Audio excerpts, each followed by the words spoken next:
Kthej që kokën këtej, ja ta ndes mami. Ashtu, bravo.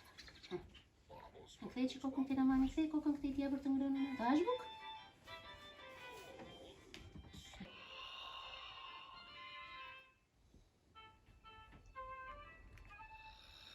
Haj, hapë gojnë.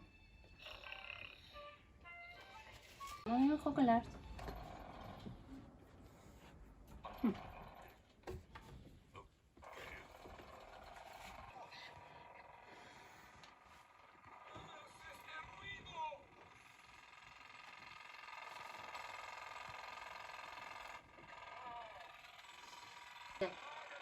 Ashtu.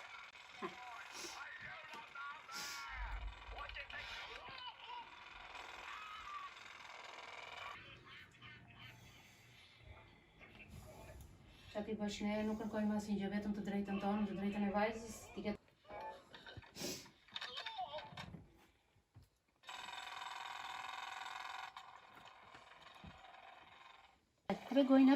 Hape gojnë. Ashtu, bravo. Haj.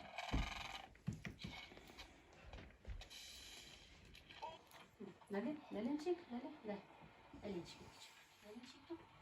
Në kuklatu, si kuklat.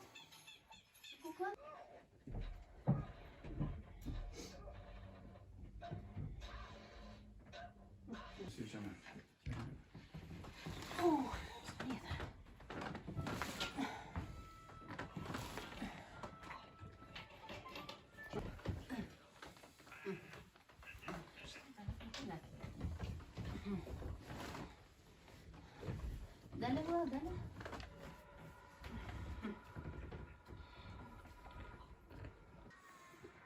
Dale.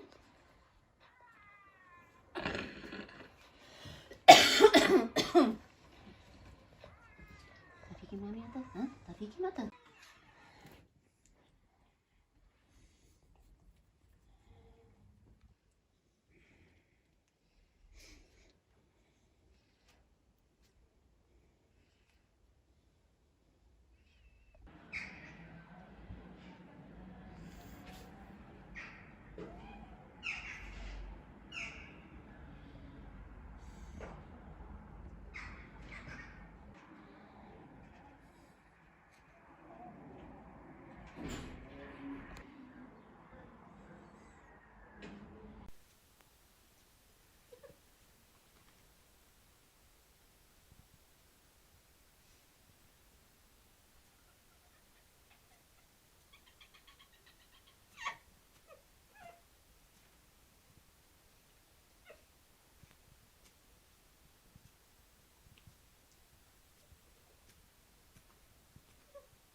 Po vajza që mbas lindjes kaloi temperaturën e lartë dhe djali me probleme pasaj.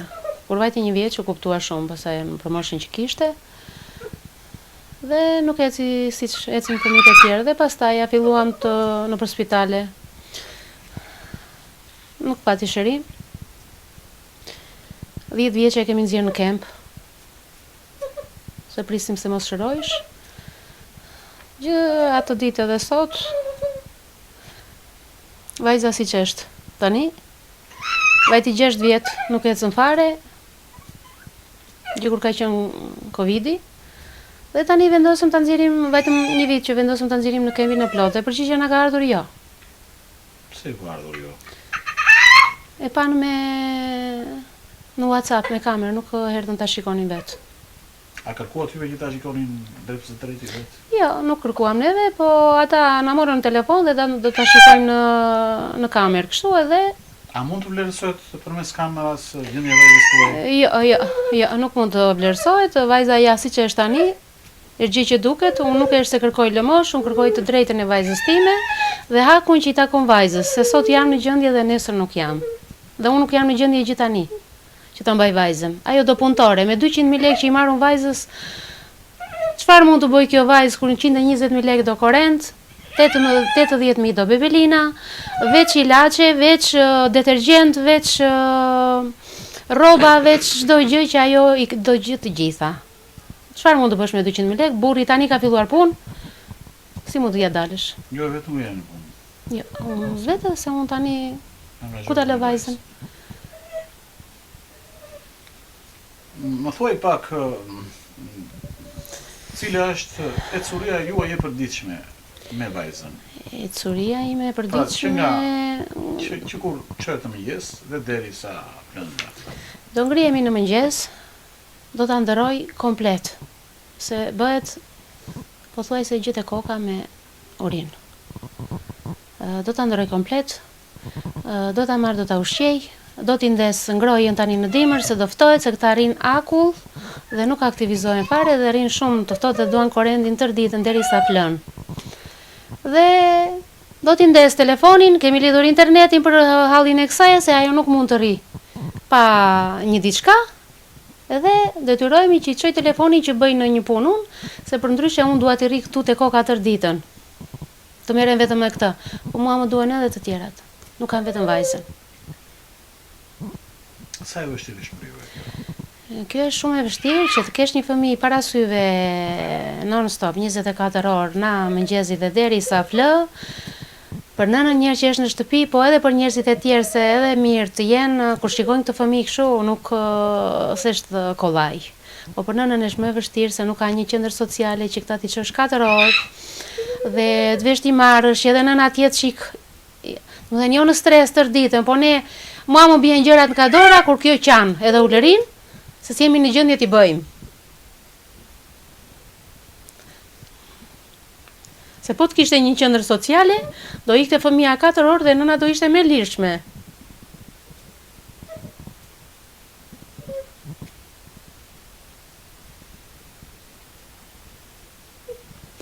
Nuk mund t'i rrish fëmijësh 24 orë tër ditën këtu.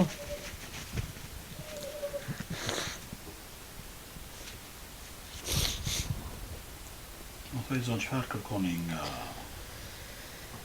Unë kërkoj hakun e vajzës që i takon, nuk kërkoj asnjë gjë tjetër, t'i japin paketën e tetraplegjisë,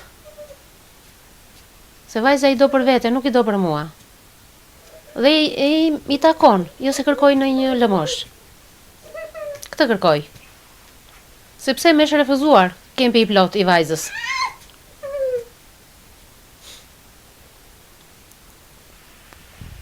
Tre muaj që kaloj temperaturën e lartë. Kaloj temperaturën e lartë dhe pastaj kur vajti 1 vjeç që u kuptua. Që nuk ecte njësh me shoqet e saj dhe atje filluan vizitat. Kemi çuar në Greqi, kemi çuar në çdo vend, nuk u shërua dhe pastaj 10 vjeç e kemi nxjerr në kemp, sepse prisnim sa të shërojsh. E pam që nuk u shërua vajza dhe vendosëm ta nxjinim në kemp, 10 vjeçe. Dhe atëre nuk donin të na jepnin. 10 vjeçe. Dhe ka 6 vjet që gjendja e vajzës është rënduar shumë. Domethënë as ecën, as ha, as pi, as për nevojat personale urinon në mënyrë të pavullnetshme. Domethënë bëhet deri te koka me urinë, nuk di se çfarë të them më, domethënë për këtë vajzë. Bëhet agresive, po si dhe mjekimin bëhet shumë agresive. Domethënë ajo mund të vrasi neve, mund të vrasi dhe veten e saj në mënyrë, mund të pulsasi dhe kokën në mur. Në moment që e zën krizat epileptike.